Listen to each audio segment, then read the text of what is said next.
And hey folks, me again, back again with another video for you today, and back into the history of Dr. Pepper. So I hope you enjoyed the video. Like, subscribe, check out Company Man's channel, follow me on the TikTok and Discord, and then up chit chat. Let's begin, shall we? There's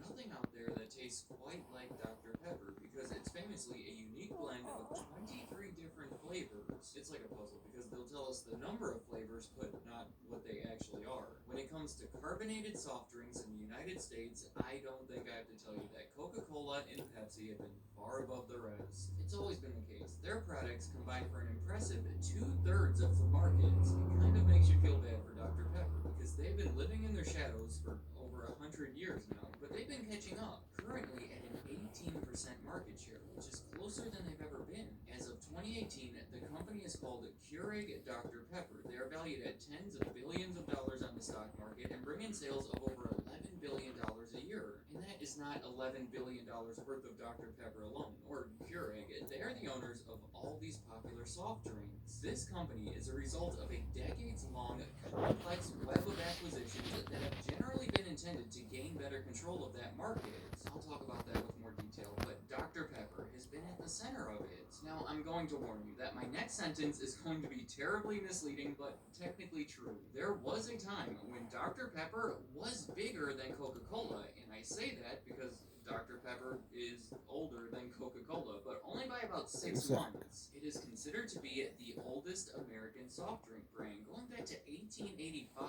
You may assume that Dr. Pepper was the name of the person who invented it, but it's not true. The actual inventor was a pharmacist named Charles Alderton. He was working at a pharmacy in Waco, Texas, called Morrison's Old Corner Drugstore, owned by a man named Wade Morrison. See, typically back then, pharmacies had these soda fountains, so Alderton was over there combining a bunch of these flavors, attempting to make something that would resemble the smell that was in the air from having all of these ingredients around. He ended up creating something that he felt was pretty tasty. Morrison liked it as well, so they started selling it at that pharmacy. As far as the name, nobody quite knows exactly why they called it Dr. Pepper, but one of the more common rumors happens to be my favorite. It is believed that Wade Morrison used to work with a man named Dr. Charles Pepper. Morrison fell in love with his daughter. Pepper didn't approve of it, so he named the drink after him. I guess kind of like a gift to help him win that approval. But if I had to take a guess, I would say that it had more to do with it simply being a catchy name. And since it was advertised as a health drink bought at a pharmacy, I have to imagine that they used the word doctor because it promoted that brand. But either way, the unique flavor combination and a catchy name meant that Morrison's Old Corner Drugstore was selling a lot of Dr. Pepper, to a point where after a couple of years, the demand was far more than they could handle. But somewhat surprisingly, Charles Alderton, the inventor himself, was more interested in continuing his work with medicine. So as Morrison wanted to expand production, Alderton took this as his opportunity to just step away from it. Morrison then teamed up with the owner of a nearby ginger ale company named Robert Lazenby. It was a good pairing because Morrison had the recipe and the proven brand, while Lazenby had the means of production. So the two of them formed this partnership, initially to sell the syrup to other soda fountains, but eventually third parties would start bottling it, and the Dr. Pepper that we know was being sold and becoming a local favorite throughout different parts of Texas. In Yeah, 1903, Monday I'm Wade heading to the Morrison died, dentist. ending any involvement from the two originators, which was truly bad timing because the following year, Yeah, I'm Robert gonna get my Lazenby teeth demonstrated fixed. Dr. Pepper at the World's Fair in St. Louis, giving the brand some serious promotion.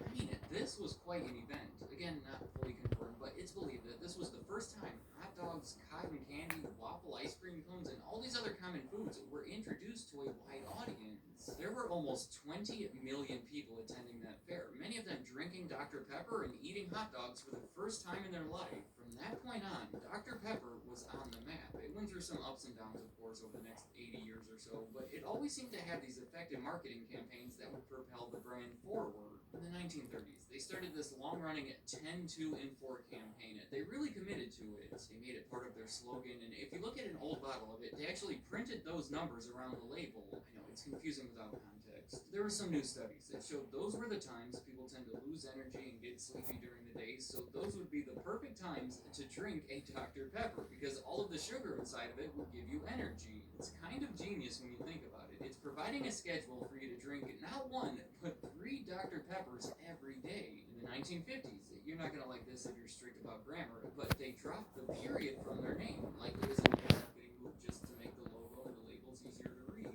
Then, in the 1970s, they introduced what I consider to be one of the catchiest campaigns of all time. It was called Be a Pepper, and I'm going to warn you, before I play this song will get stuck in your head. Here we go.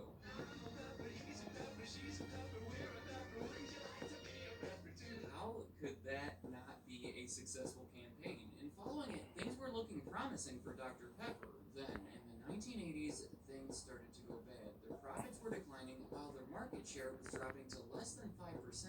They had gone into debt to acquire some of these bottling plants, which wasn't helping things. But the bigger reason behind the trouble was the competition. The soda industry was getting so competitive. I don't want to get too sidetracked here because they could take over the whole video, but Coke and Pepsi were really feuding at the time. It was being called the Cola Wars. And with competition at an all-time high, I think the new plan among the smaller companies was that they needed to combine with each other and find ways to grow if they wanted to remain competitive. So with that mentality, Dr. Pepper went searching for a larger company that wanted to buy them. And I'd like to highlight the 6 different owners that they've had from that point. It does get a little messy, but I'm going to try to keep it all straight. So in 1984, they were taken off the stock market after 38 years when they were bought by an investment firm called Sorry, I told Forsman you, a folks. $615 million leveraged buyout. They then sold some of Dr. Pepper's assets, like those bottling plants, to lower their debt and basically reverse some of those recent changes that proved to be harmful. Then, in 1986, Coca-Cola themselves attempted to buy Dr. Pepper in a $470 million takeover. It never happened because it was ultimately blocked by the FTC for obvious concerns of a monopoly, but it came close and was actually a response to Pepsi's attempt to buy the popular brand at the time, 7-Up, which also was not allowed to happen. So we can take that one off the list. But what did happen later that same year was an investment bank called Hicks and Haas bought Dr. Pepper in a $416 million leveraged buyout. Then, that same bank bought the American operations of 7-Up. It was really big because at the time they were the 3rd and 4th largest soda brands, who they then combined together into their own company called Dr. Pepper 7-Up that went public on the stock market in 1993. That was an arrangement that only lasted for 2 years because in 1995 that combined company was acquired by Cadbury Schweppes. Now this is getting interesting because Cadbury Schweppes was another one of those smaller soft drink companies in the early 1980s that decided that they needed to grow to remain competitive. So now I need to take a second to list out some of their major acquisitions over that time so we can understand the significance of this deal. In 1980, It's just an ad, people. Just an ad. I'll skip it. Fuck the faggots.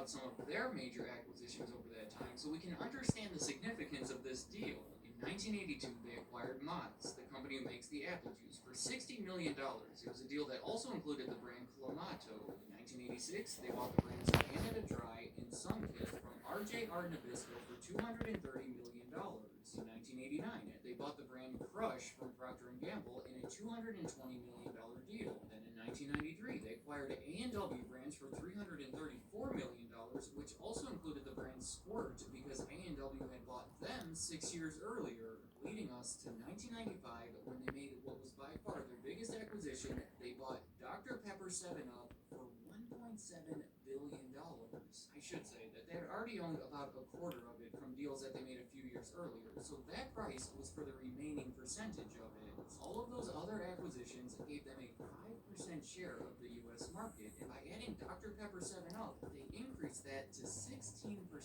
which, keep in mind, was still pretty insignificant compared to Pepsi and Coca-Cola. I think that helps show how much of a gap there was in the first place, but the non-cola market was growing faster than the cola market, so it still put them in a very optimistic place. I'm going to continue with this acquisition list because I have two more big ones. Well, first off, in 1999, they sold their non-U.S. soft drink business to Coca-Cola for $700 million. So to this day, if you're watching this in any other country besides the U.S. and happen to have Dr. Pepper near you, that is, in fact, still made by Coca-Cola. The reason they sold it was because they were completely focused on the U.S. beverage market and wanted to use that money to acquire even more brands. That same year, they bought Hawaiian Punch from Procter & Gamble for over $200 million, and the following year, they bought Snapple Beverage Group from Triarch for almost $1.5 billion, which in addition to Snapple included RC Cola and Diet Right. So by looking at this, we can see that it was really Cadbury Schweppes that brought all these brands together. It's just that Dr. Pepper has been the more consistently strong one among them that they've used to represent the company, like in 2008. Going back to the first list, Cadbury Schweppes spun off all of these beverage brands into their own separate publicly traded company called Dr. Pepper Snapple Group. They essentially brought all of them together and then let them go out on their own. I should mention, in 2016, that company bought Buy Brands for $1.7 billion. Then, the final change in ownership was in 2018 when Keurig Green Mountain, you know them for their coffee makers, bought all of Dr. Pepper Snapple Group for $18.7 billion, and that is where they are as of the making of this video. To summarize, and just so we're clear, here is a list of all the major brands currently owned by Keurig Dr. Pepper. Among that list, for the US, we have the #1 grapefruit soda, the #1 and #3 orange sodas, the #1 and #2 ginger ales, the #1 apple juice, the #1 root beer, the #2 lemon lime soda, and the #1 single-serve coffee maker, among many others. Just think about how entering the 1980s, almost none of these brands were associated with each other. And now here we are, more than 40 years later, and they've all slowly merged together into a company that is still not even half the size of either Coca-Cola or Pepsi. Let me know in the comments. Should I make a video about Coke or Pepsi, or maybe both of them? It really Anyway, folks, hope y'all enjoyed the video. Like, subscribe, follow me on Amino, TikTok, and Discord, and God bless y'all, and I'll see you next video.